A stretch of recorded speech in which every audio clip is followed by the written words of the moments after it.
Beyond this, you can add to the world's knowledge using Wikipedia. You can show the world how you cook your favorite dish on YouTube. You can find out what your friends in America or wherever else, what they're doing by Facebook or by Twitter. You can stay connected all the time. There's a wonderful device called an iPhone and so many other little electronic devices, so that while you're there waiting for the bus, you can go there onto your phone and you can find out what's going on in another part of the world. You can contribute to knowledge throughout the world. It is possible for everyone, whether they're 5 or 95, to be completely connected to the world all the time. All they have to do is to use the internet. In the old days, it was possible to have your beliefs and have your culture and have them set apart from everyone else on the outside. But today, our beliefs and our culture, wherever we're from, is always being influenced by people throughout the world, people on the outside. And so we are growing closer together. We are becoming a greater mixture of cultures wherever we live. So that is what is going on in the world. That's what is going on in Okinawa society. That's what's going on in American society. What is the relationship between this mixing and religion? What is the relationship between cultural pluralism and religious pluralism? Think about this.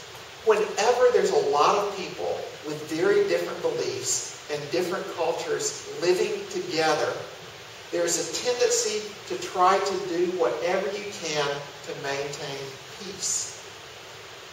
We want to maintain harmony between people, and so we learn to tolerate the views of other people no matter what they are.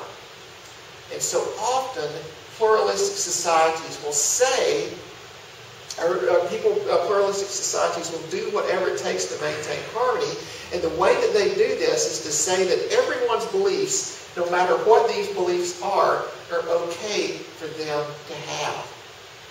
And so there's a tendency for the pluralistic society to say, whatever God you want to worship, that's okay. Whether you want to worship Vishnu, whether you want to worship Allah, whether you want to worship Jesus, whether you want to worship the spirits of the traditional religions, whoever you want to worship, that's fine, that's good for you. And if I want to worship another God, that's fine and that's good for me. That's what a pluralistic society would say, generally. All religions are considered to be valid pathways to God and valid ways to find spiritual fulfillment. Pluralistic societies will often say that you can get to heaven or nirvana or the other world or whatever you want to call it by Krishna, by Buddha, by Allah, by the great architect, or any number of other paths. Call God who you want. It doesn't matter one way or another to Him. Why do they come to these conclusions? This desire to maintain harmony has an influence on the way that they think. They believe that no one has the real and perfect truth given to them by God, and all that they have are their own opinions about who God really is. And so at the end of the day, you cannot look at someone else and say, your God is not the true God. That's how pluralistic societies tend to operate.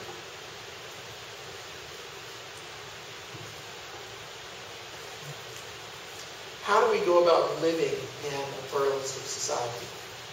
We have a God who says something that is quite different than a pluralism, or than a religious pluralism. We have a God who calls us to say something that is very different than pluralistic religion would like for us to say. God says, you shall have no other gods before me. He claims an exclusivity. He claims to be the only God, the only way, the only one who is able to establish what is right and what is wrong. How are you going to live in your society and proclaim that kind of a God? There's a couple of ways you could go about it. You could go about it this way. You could say, my society is so far gone, it is so anti-God, that I'm going to try to withdraw from all of them and I'm going to try to do my own thing and pretend like they're not there. A couple of decades ago in America, it was very popular for Christians to go out and start their own commune. They would say, we're tired of America, it's too bad, we're not going to act like we live there anymore, and so we're going to go off and we're going to start this farm, and all of the different families are going to live together, and we're going to grow all the crops that we need, and we're not going to have any contact with the world around us. This was one of the ways they reacted to their pluralistic society. But that's not what the Bible allows. The Bible tells us that Christians are to be salt and light to the world. And if you're going to be salt and light in the world, you're going to have to live in the world. If you're going to be salt and light in your pluralistic society, you have to live there. You have to be in the world. But you are not permitted as a Christian to be of the world. You as Christians have to proclaim the one true God, and you cannot say that other gods are okay. There is only one God. There is only one way to salvation. There is only one morality for all men. You are to be in the world in the sense that you tolerate the pluralistic society that you're part of as much as you possibly can. As much as you can, you need to live at peace with the Mormon who is within your workplace. You are to live at peace with the Wiccan who is in your platoon. You are to live at peace with the Muslim who is down the street from you. You are to be kind to them. You are to be nice to them. You are to treat them as good as you possibly can. But you can't be of the world. You can't refuse to say what needs to be said just because it's going to make them happy. You can't allow them to continue their lives in deception. You need to love these people so much that you're able to tell them when they're wrong. You need to tell them that there's one way, that there's one way, that there is one God, and that there is one morality.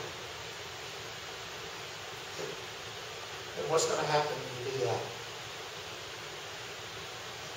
If you say that there is one God in a society that says all gods are okay, that society is not going to react well. A pluralistic society cannot stand any religion that claims to be the only way. I was reading a book by Brian Edwards, and he said this: it was Rome, with all of its pluralism, that could not tolerate Christians, not vice versa. And that's exactly what we find today. Nothing is more intolerant of people with convictions than pluralism.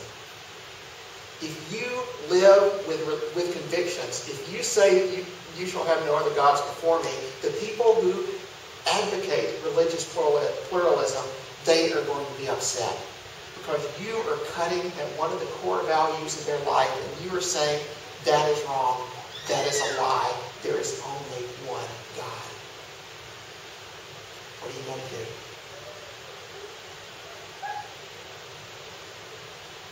When we think about the first commandment, you shall have no other gods before me, we should also realize that people must believe in the one God in order to have happiness and in order to have salvation. A society that advocates religious pluralism says that any way to God is a good way, and what is right for you may not be right for another person. What does the Bible say? The Bible says, you shall have no other gods before me. There are plenty of other gods that the people of Israel could have chosen from. They could have gone to options in